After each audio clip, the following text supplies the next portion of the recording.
Cependant, il est important de noter que les francs-maçons sont une organisation complexe et diverse, avec des loges et des membres ayant des opinions et des actions variées. Il est donc crucial d'éviter les généralisations et les stéréotypes. Voici un discours sur les alliances des francs-maçons avec des États hostiles à l'islam. Mesdames et messieurs, aujourd'hui, je souhaite aborder un sujet complexe et sensible qui a été l'objet de nombreuses spéculations et de désinformations, les alliances des francs-maçons avec des États hostiles à l'islam.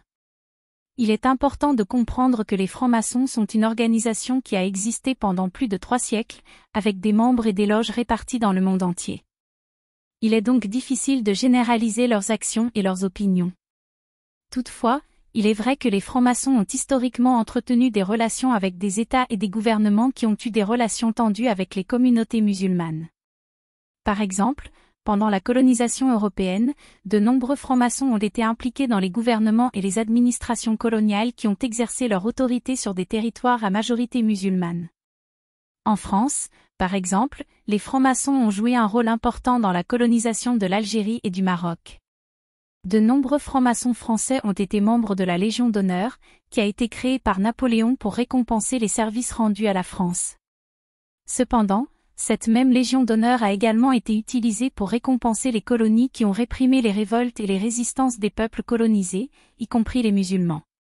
De même, en Angleterre, les francs-maçons ont entretenu des relations étroites avec l'Empire britannique, qui a exercé sa domination sur de nombreux territoires à majorité musulmane, notamment en Inde et en Égypte. De nombreux francs-maçons anglais ont été membres de la fonction publique et ont servi dans les administrations coloniales de ces territoires. Cependant, il est important de noter que les francs-maçons n'ont pas été les seuls à entretenir des relations avec des États hostiles à l'islam.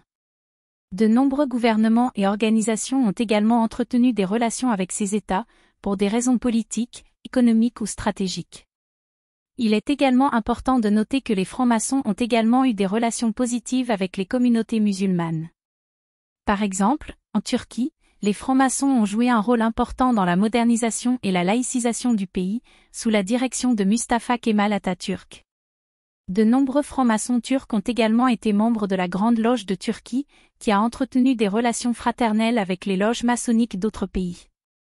En conclusion, il est clair que les alliances des francs-maçons avec des États hostiles à l'islam sont une réalité historique complexe et multifacette. Il est important de comprendre que les francs-maçons sont une organisation diverse et complexe, avec des membres et des loges ayant des opinions et des actions variées. Il est également important de reconnaître que les francs-maçons n'ont pas été les seuls à entretenir des relations avec ces États, et que les relations entre les francs-maçons et les communautés musulmanes ont été à la fois positives et négatives.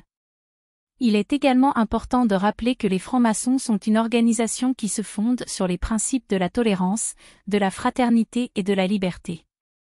Il est donc important de ne pas stigmatiser ou de diaboliser les francs-maçons en tant que tels, mais plutôt de comprendre leur complexité et leur diversité. Je vous remercie de votre attention.